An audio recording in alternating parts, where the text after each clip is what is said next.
Dade Chamber of Commerce. We got Kerry Black, and we're truly honored. We have Lieutenant Colonel Dunk, and you've been serving in the Air Force for how many years? 17 years. So in the reserves. In the reserves. But now right now, you're in the reserves. But what's the paperwork called? Because now you're like full time at the base. Right now, I'm on orders in support of our vaccination program. And vaccination. So you're doing a lot of them on the base. Is that military? Is civil? Who are you giving vaccines Military and civilians. So any civilians that show up? No, they are actually DoD civilians that belong to our unit. Organization. Our organization. Yes. Okay, so we were talking before. When did you become a nurse? I became a nurse in 1992. And what year is that? That's a long time ago. That's huh? a long time ago. I'm trying to do the math in my head. All right, so you've been serving 17 years ago. Have you gone any places through the military? On our annual tour, I went to Nellis, and we do a 2-week of annual tour where we go for actual training, and that was a great experience because I was able to see how the military hospital operated, and that for those 2 weeks. And then last year, I was honored to respond to the COVID in New York with the pandemic, and we went and we worked alongside other military personnel and civilian personnel. Wow. Yeah. So I understand you live in Broward. Yes, sir. How long is your commute down there? An hour. An hour. So right now you've been you're on reserves, but you've been there. How long have you been working full time for the military in the last? Mid-January. You've been busy. So what is your regular job? My regular job, I'm actually a nurse at Broward Health Medical Center. It's a level 1 trauma hospital in Broward County. And I am what you would call a bedside nurse, where I am the nurse that takes care of the patient at the bedside. So you got an accent. Where are you from? Jamaica. You sound like you're from Miami almost. Well, she is now. Were you born here, New York? I mean, where were you born? I was born in Jamaica, and I came here when I was 16 years old, attended college here. I went to Broward College. Okay. And I got my associate's degree in nursing from Broward College. And I also went to FIU. I got my bachelor's and my master's. You still have relatives in Jamaica? Yes, I do. What part of Jamaica? I'm actually in Clarendon, Maypen. Okay. I just want to make sure, so when we go to Jamaica, I have a place home. Yeah, that's right. That's right. Well, I would say I'm from the best parish. I am from the best town. I am from Maypen, Clarendon, where the people love each other. It is a warm community, and we are just there for each other. That's what community is all about. Is being there for one another. We're kind of talking about that a little bit on the phone on the way in the car on the way up here. Yes. What's some of the experiences in the reserves that are unbelievable? There's got to be some great experiences. The first experience that I think individuals don't get is that the military is a family. It is a family that, whether you're active duty, reserve, whether you're prior service, once you meet someone who was prior service or has any affiliation with the military, you're in a family. It's an automatic family. Tommy served how many years, Tommy? 8. In what? United States Army. I know it's not the same level as the Air Force. It's a level playing field. Nonetheless. Yes. It is a level playing field. It is a fraternity. Yes, it is. It's a very good fraternity. And so from the minute I walked in, I've served at Homestead for my entire career, military career. From the minute you walk in, there is someone there to mentor you. There is someone there to say, okay, I'm going to teach you how to be a military person, how to transition, how to be a civilian Monday through Friday, and then 1 weekend a month, put on this uniform, be that face of the military, but also knowing that even when you're not wearing the uniform, you're representing this great organization. You love the military. You can feel it through double glass. Yeah. A double glass and a mask. Let me, if you don't mind, if I can ask her, what were the events that brought you to the point you said you want to become good question, a reservist? Do you have family members that had all? Do you have a friend or no? do you remember it's actually my father. My father is a retired minister, and he brought us up in my era at age 52. The shows that we watched, the shows that we watched were what we call war movies and westerns, and the experience of watching this along with my father and my siblings was wonderful, and my mother was just wonderful. And I always said I wanted to be in the military. And that one day I literally prayed about it. I discussed it with my family, and I said, this is what I want to do. And they said, give it a year before you make a commitment. Good idea. So I gave it a year, and they said, is this still what you want to do? And I went ahead and did it. And then it was after I commissioned. What's that mean? What's that mean? Where I'm an officer. So okay. You take a commission as an officer. Gotcha. Once I got in, my father then said to me, this was always my dream, to be in the military. His dream. His dream, but he never did it. And how old was he when he came to the United States? He doesn't live here. He goes back and forth. So I grew up, we lived in Jamaica, so he just visits us here and back and forth. Well, and that's how I got in. And you said you had siblings. Yes? I do. I have one sister, and the amazing sister, the best sister in the world. Younger or old? She's the first. And then I have 5 brothers. Wow. And they are amazing. And where do they live? I have 2 in Texas. I have a brother here who lives in Broward along with me, and 2 brothers in Jamaica along with my sister. And are any of them, the ones that are over here, are any of them in the military as well? No, I am the only one. And let me just say, I have amazing brothers as well. I am spoiled. I am spoiled. Amazing sister and amazing brothers. Well, obviously you must have amazing parents to have such amazing siblings. Wonderful. Wonderful parents. Yeah. Wonderful parents. There's great families that make great communities, that make great nations, that make the world a better place to live in. You can tell that she's personally, that's really important. And by the way, I know you said that your father's a retired minister, and my husband's a minister. We've been ministers, and there's no real such thing as retired ministers. I was just going to say, you never retire. If somebody has a problem, they're calling your dad. You may not go into an office, a pastor's parsonage every day, but there's always an opportunity. That is so true. That is so true. That is so true. There's no retirement when you are a minister. And what you do, especially at the hospitals as a nurse, I mean, that is a ministry as well. I've unfortunately had to have a few surgeries in the past, and there was a big difference between nurses and the ones who just came in and they just were, accomplishing their tasks, and the others that came in and they may not have held your hand physically, but they held your heart. They treated you like they knew that you're in pain. You're scared. I was scared, especially the first surgery I ever had. I'd never, gone through that whole process before. Had to stay for a couple extra days, and it's a scary. Even if it's not life threatening, it's just different. It's something you've never experienced before, and to have that caring nurse, that person by your bedside, he's like, you're going to be okay. We're here to take care of you. We know what we're doing. You just get there and you get the rest that you need, and we'll, let's take care of everything else. That makes all the difference in the world. Your mother? My mother is deceased. She was a secretary for a long time as an executive secretary at a secondary school, which is in Jamaica. We have primary, which would be an elementary school, and middle. And the secondary school is the high school. So she was a secretary there for years. And she was a mother to everyone. Not just the. Yeah. There's 5 in your family or 6? There's 7. Seven.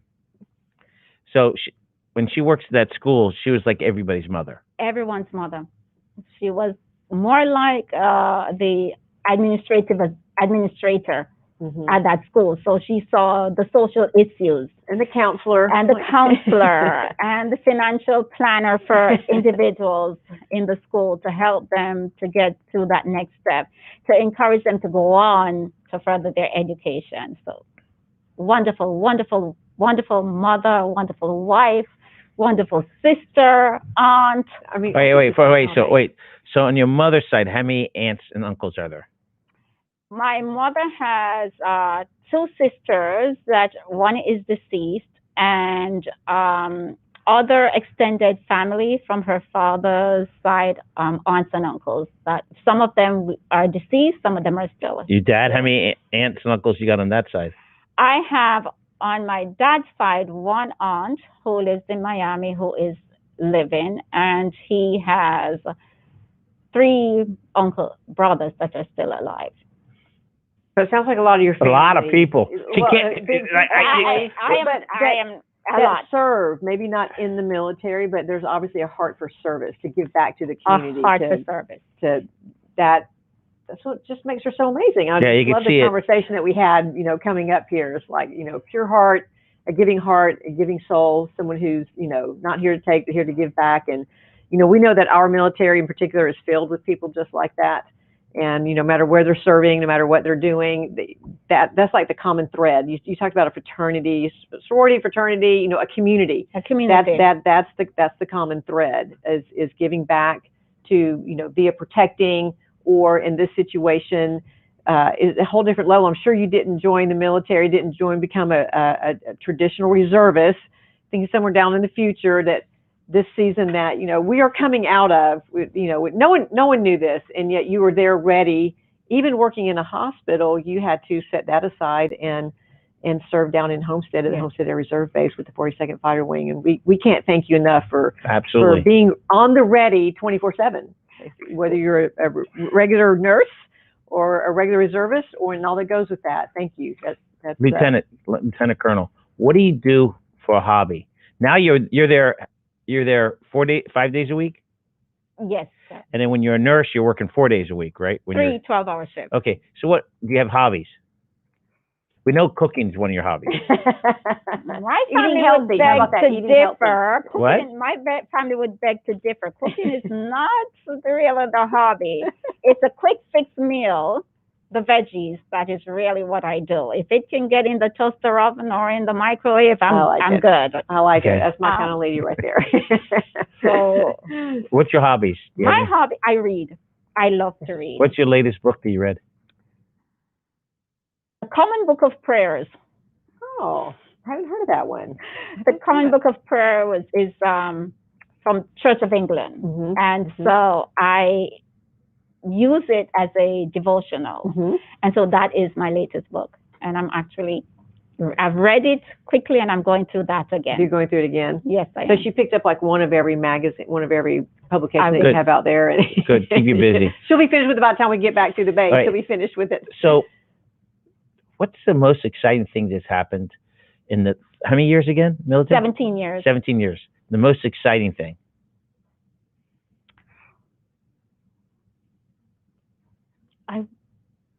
Exciting is not the word. The most fulfilling?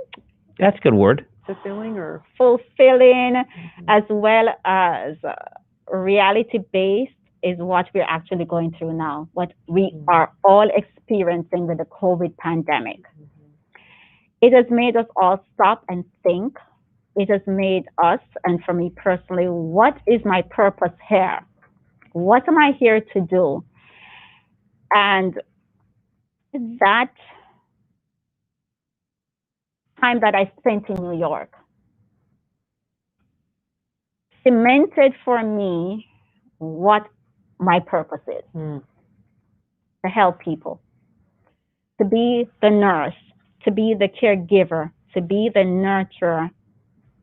And when you have done all that you can, be there for that person who has to transition. And being a nurse at Broward Health, as well as bringing it back here to Homestead, to what I'm doing now, has made me realize that I'm not here for me. You're not here for you. We're all here for each other. We cannot exist without each other. Right. Good, bad, indifferent, we're here for each other.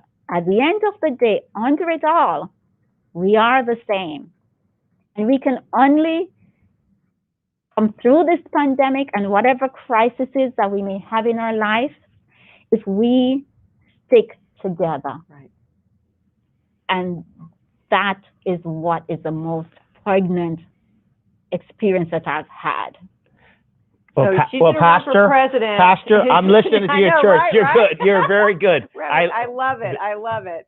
I can feel it through the glass. You're very passionate about life, Yes. and you're absolutely correct about this. The virus has changed a lot of people's thoughts, and I think like a reset button that's been hit. Yes, you know, it is a reset. It's not been pleasant. It's been challenging and stretching. I think as the world we've been stretched in a way that we never thought to be stretched, and it's been painful, and we've had some setbacks and things like that. But we all pull together. We all recognize we're all the same, and we're all one human race. You guys are on the same page. We're totally on the same. We're gonna start preaching right now. Just to let you know. Lieutenant Colonel, how many shots are the base doing a day, give or take? We are not doing daily vaccinations. Because it's voluntary. Again, the COVID vaccine is voluntary. We are encouraging people to take it, but it is voluntary. So what happens? We get a list of those individuals, military members and DoD civilians who would like to get it, and after that we request our vaccines. When they come, then we give the vaccines. So it is not a daily basis. Gotcha. It is as we give, as we have the need. Is there on the base? Is there a hospital? What is it? We are a reserved unit, and so our medical squadron, the 482nd Medical Squadron, is not a training facility. It is not a treatment facility. So our assignment, our job role is a little bit different. So we do not treat. We are there to ensure that people are fit and ready to deploy. We do their physical examinations, and we want to make sure that you're healthy to deploy. So Gotcha. That's the bulk of what we do. Would you like some Cuban coffee? No, thank you. No, thank you. I have stopped the last time caffeine for Lent. The last time she brought it over, I had a meeting immediately after, and I talked way too fast and said way too much, just because of that caffeine. So I'm gonna go with you and hold off anymore. Well, hers is for Lent. I like that. Okay, let's talk about South Dade Chamber of Commerce. Okay, can we do that? Yeah. Well, South Dade Chamber's right here. Just what she's. You represent South Dade beautifully. Even though she lives in Broward, that's the beauty of it. We let you get a passport to come down here. I like that. Miami-Dade passport to come on down. Do you feel it? People say, when I cross that imaginary border, it's like Checkpoint Charlie. When I cross that, when I go right past the stadium, it's like I'm in another world. Not at all. This is South Florida. It's the best place to be. Absolutely. Hey, we have let's hire her. Can we hire you to be our spokesperson for South Florida, South Dade, especially South Dade? So yes, we have a lot to talk about, and I'll try to talk as fast as I can, as clearly as I can. So we have new members since the last time we were talking. We have Fairfield Inn in Florida City. Welcome aboard, everyone. We love having you guys. We're going to come take a tour of their facility hopefully next week, so hang on for that. We have Camp Gladiator. It's a new fitness center in Homestead that is getting ready to open up. We're excited about that because we need to be fit more than ever before. Yes. We recognize we have a ways to go when it comes to well-being and including fitness. And then we also have AHS Residential. They're new trustees, by the way, Tommy and Grant. They're of our chamber, and here's why they joined our chamber. They know our chair-elect. Her name's Lucia. She'll be with us next week when we're talking about the Ladies of Legacy Leadership Lunch. We'll get that to in a minute. They build developments, rental townhomes and apartments. And Lucia had gone to them and said, hey, our military needs more developments in the deep South Dade area that are military ready, military friendly, that they have lease agreements that, for our E1s through our E6 or E7. Wait. You're speaking. Okay. E1 through E7. What does that mean? E stands for? Enlisted. Okay, enlisted. Gotcha. So they're just starting out in the military. They're not making a ton of money, You're absolutely right. But yet they're here to serve our community. And we want, as a community, especially in the South Dade area, we want to be giving back to our military, making sure that we've moved beyond military friendly into military ready. Gotcha. And so this organization, AHS Residential, is going to partner with us, and we're going to work on a whole leasing agreement that is military ready, that just for our military, just show your ID, whether you're reservist, active duty. They're going to make sure that those special needs are being taken care of, that they get in quickly. And they've actually worked out, this is so cool, they have worked out an agreement with IKEA, and you can actually move straight into an apartment already furnished with brand new IKEA furniture. If you live in the same apartment, my understanding is, I might have this a little wrong, for 2 years or more, you now own that furniture. So when you go into a furnished apartment, they're going to have an agreement that's saying you pay a little extra every month, and at the end of 2 years, that furniture is yours. So is that not fabulous? I mean, that very nice. That is really, really nice. The people there are thinking way ahead and ensuring, especially for military, right? So they're doing some incredible things for our military. So speaking on that, next week, March 17th, we're having our second annual Ladies of Legacy Leadership Luncheon, or LOL is what it went. We didn't plan it like that. It just came out like that. Lucia's who's going to be here with us next week. Right. She's partnering with us with the National Association of Women in Construction. That's what she does, and she's on that board as well. She's on many boards. She is another give back to the community person. And it was a great success last year. We're going to do it again this year. We'll do it outside at Spur of the Moment Ranch, which is in the Redland. So we're going to keep everybody safe, socially distanced, the whole 9 yards. That we as the chamber with our military affairs committee are going to host around 38 military and or women in military and or a spouse in the military. So next week. So all those folks who got that invite, we need your name. We need to put you on a list, because the rest of the event is sold out.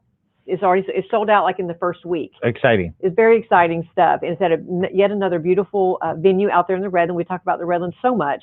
Well, and they've been a huge asset for us in the South Dade. We've been able to have some of these events. They're still smaller than we normally would, but because it's outdoors, we created an even healthier environment, and people want to come together. I mean, you talk about family, you talk about community, and we've been isolated for so long or separated, and they're really looking for opportunities to kind of come together. So we're going to celebrate women. We're going to celebrate women in the military, spouses, military spouses. We have, I want to say, Sergeant Major, and I might have her rank wrong. She's from Southcom. She is a senior religious leader in Southcom, and she's going to open us up, and she's going to say a few things. She's going to open So she's going to open it up for us next week, and we're going to have a group of panelists from female leaders from all over Miami-Dade County. So we're excited about that. Trustees? So trustees, the new one is AHS. I got a call last night. We have a member joining. They haven't joined yet, so I'm not going to say their name. They'll be coming out with us very soon. It's a neighbor right down the street from us. What about Justin? We won't say his last name. I know, right, Justin? Like, got to get that guy to call me back here. So we got to have him on. So anyway, he's been amazing. I know he's been super busy. He's opening up some car washes, and he already talked to me about doing something special for the military as well. Good. They come through and get a special discount. So that's the other thing we're going to start working on are those members who offer a military discount. We're going to make sure that every one of you folks know that all throughout Miami-Dade County. So it's not, we don't want it to be awkward, like, do you offer a military discount? Like, it's going to be so obvious that they offer it, and they're already going to know the program, and again, do our part to give back as a community back to this wonderful military community that we have all over Miami-Dade County, but especially in South Dade and Homestead. Thank you. Lieutenant Colonel, we usually do this little game at the end. I didn't warn her at all. Well, problem is we usually do restaurants, but you don't eat. So She's very healthy. I'm only going to do a few with you. So while he's doing that, by the way, Lisa Greer, she is our treasurer on our executive committee. She's an AVP for Center State South State Bank. Okay. She says hello and thank you for your service. So she's amazing. She watches every show. Thank you, Lisa. Honored. Lieutenant, your favorite animal? Go. Dog. See, that didn't throw her off. Uh-oh. Okay. Uh-oh. Football or soccer? Soccer, okay. Definitely. Okay, what's your favorite soccer team other than Jamaica? Tottenham Hotspurs. What's that? Hey, it's a team. It's a team. Okay. I love it. You stumped him. I love it. Your favorite cowboy? John Wayne. Okay. Your favorite movie in a cowboy? Oh my gosh. My favorite movie, my favorite movie, my Favorite favorite Western? movie. Oh, Okay. I am drawing a I blank. know, Okay. right? Let's There get back to haven't that. been any in a long time. Okay. You know, you got As to a- go back into our memoirs. During the holiday, as a kid, whatever holiday you celebrate, what was your favorite gift as a kid? My family. Oh my. Don't This you is love her? unreal. That's Okay. it. She's going everywhere with me. Okay. We're best friends now. Love her. New Year's resolution. Did you have one? Always have one, and that is to work on me. Okay. Here's the tough one. This is easy, but not for you. Okay. We're gonna be here for another couple hours. Brothers and sisters, go. Their birthdays. My sister I have a sister and a brother in February. Okay. We don't have to have the years. Yeah, Just there's too months many. good. Months are Month good. is good. Another brother for December, 2 in October, and 1 in July. Dad, That is June. birthday. Your birthday. My birthday, January. So she just had a birthday. Okay. Aunts and uncles. You want to name all 20 of them? No. I will leave someone out and someone will get upset. Okay. The magic of the mix. Yeah. What's so special about the reserves in the military? Just Oh, use reserve not base. sentences. Use some just one word. It's like family. You named a lot of. Commitment, Commitment. Give me Loyalty. some more. loyalty, friendship. Okay, now Life. Mentor. She Okay, said mentor, okay. community. now Broward. You work at Broward. Which hospital? Broward Health Medical Center. What's great about that place? You've been there how long? 18 years. Wow. Wow. Our doctors are the best. There is a family at Broward Health. So you're pretty lucky. I am Your lucky. Where'd you go? reserves and family. You have a Didn't huge compromise. family. The Broward, your hospital's family. Our hospital at Broward Health, one of the things that has affected us is because we have to do physical distancing. It will be nothing to see people greeting each other with a hug. And it is from the physicians, everyone, physicians, administration, peers, everyone loves each other. And it can be difficult, but we're still a family. And we give excellent care. Excellent care. Wow. We're gonna have another show. We're gonna bring you back. We're talking about the importance of a positive attitude. Yeah, right. I So love it. it's really an honor to have you. Thank you Thank for you. serving. You know, I see Tommy every day, so it's not like I used to think 8 years was a long time, but every time we get somebody from the base, it's longer and longer. So thank you again, and welcome. South Dade Chamber appreciates us, and hopefully you can come to some of the events in South Dade. So turn it over to you. I'm going to close it out by giving a huge shout out. I know that our staff is listening, and they always do every single time while they're still doing their thing over there. I was sharing with Lieutenant Colonel that today is Carlos Sobavarro's birthday. Carlos is our Chief of Staff and our Military Affairs Committee liaison. And I'm not going to say how old he's turning. He served our nation for 26 years. Wow. Retired first sergeant from the Army, Tommy. And you will never meet a more amazing human being. Maybe my husband. But other than Carlos, Other than Tommy and me. you have revolutionized our chamber internally. He is as committed as anybody I know. He doesn't even have to work. He's retired. And he comes in every day faithfully. I mean, he won't leave until I leave 95% of the time. I'm like, no, it's time for you to go home. And he just finds, I mean, I've never met anybody like Carlos. And I know a lot of it has to do with the family that he was raised in. He came over here from Nicaragua as with political asylum, and said, I need to serve my new country and as a citizen. And he did for 26 years faithfully. And so that's the word I'm going to leave with is his faithfulness. I can't thank you enough, Carlos. Bye, everybody. Have a great afternoon. Have a great day.